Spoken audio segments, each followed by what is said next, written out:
तो दोस्तों आज मैं आपको खाने से रिलेटेड कुछ जायकेदार फैक्ट्स बताऊंगा।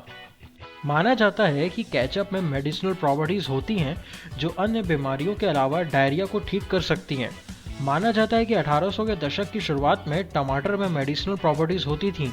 एक फास्ट कंपनी के मुताबिक 1830 के दशक में ओहियो में एक डॉक्टर ने दावा किया कि टमाटर डायरिया और इंडाइजेशन का इलाज कर सकता है।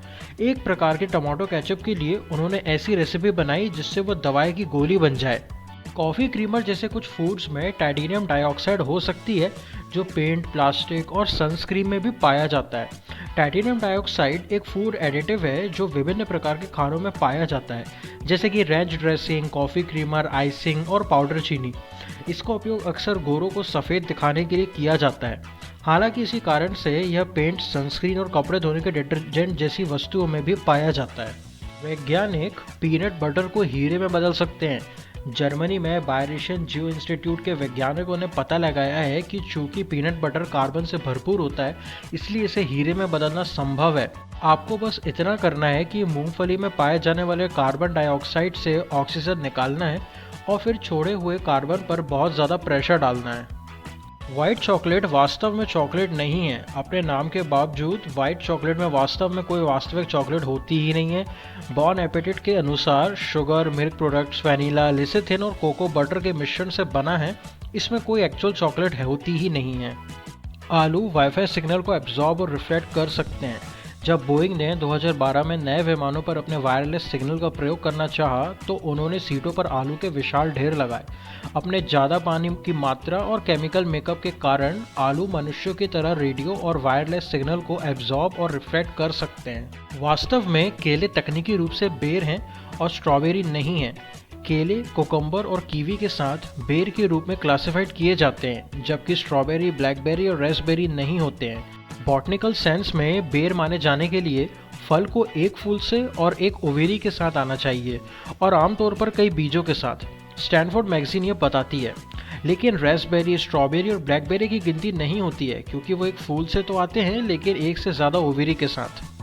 शहद कभी खराब नहीं होता। शहद अपनी नेचुरल स्टेट में नमी में बहुत कम और बहुत ज़्यादा एसिडिक एनवायरनमेंट में होता है। ये है किसी भी भोजन को खराब होने से बचाने के लिए दो प्राथमिक बचाव। कैलिफोर्निया विश्वविद्यालय में रॉबर्ट मोंडावी इंस्टीट्यूट में हनी एंड पॉलिनेशन सेंटर के अनुसार सीलबंद जार जिसमें लो मॉइस्चर और हाई एसिडिक एनवायरनमेंट होता है, जिससे बैक्टीरिया लगभग तुरंत मर जाते हैं। यह समझा जा सकता है कि आर्कियोलॉजिस्ट को हजारों साल पहले के शहद के बर्तन क्यों मिले हैं जो अभी भी ताज़ा दिखते हैं। हालांकि एक मिथक है कि शहद ही एकमात्र ऐसा भोजन है जो हमेशा के लिए रहेगा। नमक, चीनी और कच्चे चावल का भी बहुत शेल्फ जीवन होता है। गाजर मूल रूप से पर्पल कलर के थे। यूके में नेशनल कैरेट म्यूजियम के अनुसार पहली गाजर आज की तरह कुछ भी नहीं दिखती थी। मूल रूप से सब्जियां पतली जड़ वाली पर्पल या वाइट रंग की होती थीं। आज हम जिस नारंगी गाजर को जानते हैं और खाते हैं वो वास्तव में 16वीं शताब्दी के अंत में एक जेनेटिक म्यूटेशन का परिणाम से बदल गई जिसने उनके कलर को चेंज कर दिया।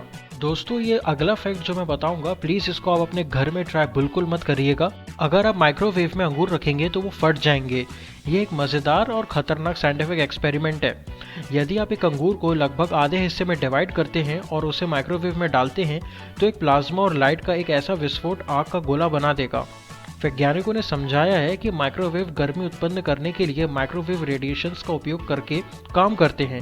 यदि आप माइक्रोवेव में कुछ नहीं गर्म करते हैं या इस मामले में एक बहुत छोटा अंगूर जो पर्याप्त एनर्जी को एब्जॉर्ब नहीं करता है, तो इलेक्ट्रोमैग्नेटिक वेव्स किसी पे काम ही नहीं कर पाएंगी, जिस कारण से वो एक जगह कॉन्सेंट्रेट होने लगेंगी।